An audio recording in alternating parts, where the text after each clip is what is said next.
ममता का मौलाना टीवी पे हेडिंग चला रहा है, दिखा रहा बात, ममता का मौलाना। मैंने नाम तक नहीं लिया, मैंने सिर्फ ये बात कही कि लोगों तुम बहुत समझदार हो, बड़े नुकसान से बचने के लिए छोटा नुकसान अगर करना पड़े तो कर देना। अगर आपके पैर में कैंसर हो गया है और डॉक्टर ने कह दिया पैर कटना है, अगर पैर नहीं कटाओगे तो जान जाएगी, तो आप अपनी जान बचाने के लिए पैर कटाना पड़ रहा है तो पैर कटा लेना, लेकिन जान बचा लेना।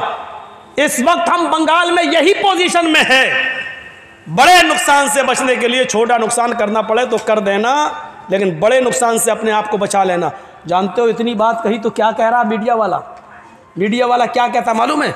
मौलाना ने फतवा दे दिया कि ओवैसी को हरा दो। मैंने किसी का नाम भी नहीं लिया, इसीलिए मैं कहता हूं ना कि कभी मैंने एक बार कह दिया था कि देश का प्रधानमंत्री चोर है, तो केस हो गया हमारे ऊपर। तो जब कटघरे में खड़े हुए तो सरकारी वकील बहुत हुज्जत करने लगा, साहब देखिए इन्होंने देश के प्रधानमंत्री के बारे में ये कहा। मैं तो सड़क गया, मैंने कहा यार मैंने किसी प्रधानमंत्री का नाम ही नहीं लिया, ये क्या कह रहा। तो जज ने हमसे पूछा कि तुम भी कुछ कहना चाहते हो? मैंने कहा जज साहब मेरे पास वो वीडियो मौजूद है, आप सुन लीजिए।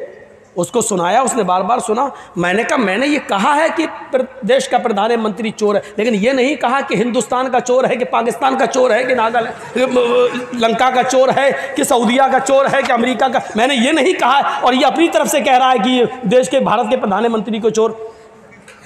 तो जज मुस्कुरा रहा है, मुस्कुरा के कह रहा सरकारी वकील को डांटा, अरे कहाँ इन्होंने जो तुम नाम ले रहे हो देश के, कहाँ इन्होंने देश के प्रधानमंत्री को। द बेल इज ग्रांटेड, वहीं से बेल दे दिया।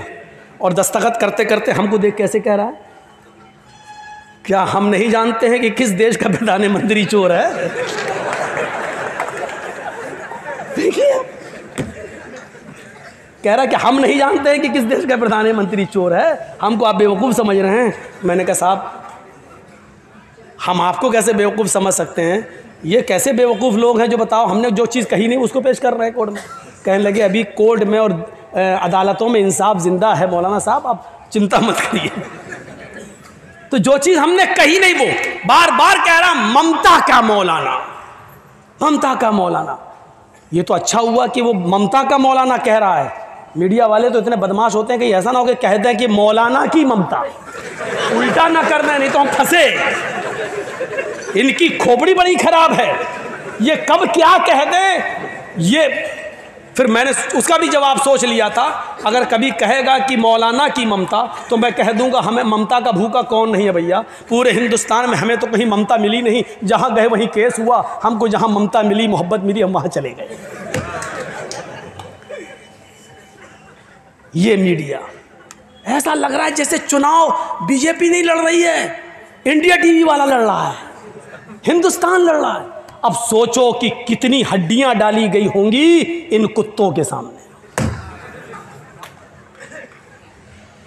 और उन हड्डियों में कितनी लज्जत होगी कि ये तोड़ मरोड़ कर जो जुमले पेश कर रहे हैं। हर जगह गाली सुन रहे हैं, किसान आंदोलन में गाली सुन रहे हैं, मीडिया वाले भगाए जा रहे हैं, चप्पलें पड़ रही हैं, जूते पड़ रहे हैं, लेकिन हड्डी का मजा इतना है कि ये बेइज्जती समझ ही ले रहे हैं अपने। टेस्ट ऐसा लग गया है इनको। कभी तो उतरेगा नशा, शुरुआत तो हो ही चुकी है तुम्हारी। तो शयन शान का माना होता है सोने की जगह जहां सुला दिया जाए, यानी कब्रिस्तान। अल्लाह की कसम, हिंदू धर्म को आप पढ़ेंगे तो हिंदू भाइयों को आप अपने गले से लगाएंगे कि जो बातें कुरान में और हदीस में हैं वही हिंदू भाइयों में। आप कभी नफरत नहीं करेंगे किसी हिंदू भाई से, और ना हिंदू किसी मुसलमान से।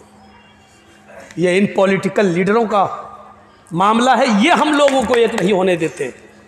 देखा मरकज़ में निज़ामुद्दीन का हाल क्या कर दिया था, कोरोना की फैक्ट्री, जबकि कोरोना ट्रंप लेके आया था, और जोड़ दिया मरकज़ से बेचारों से। मौलाना साहब, मुझे तो डर लग रहा था ये कल गए कि परसों गए।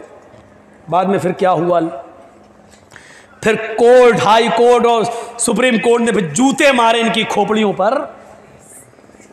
लेकिन बेशर्मी इतनी है कि कोर्ट के जूते को अभी नशा है ना, हड्डी का नशा है, इसलिए अभी कोर्ट के जूतों की तकलीफ नहीं हो रही है। जब नशा उतरेगा तब दर्द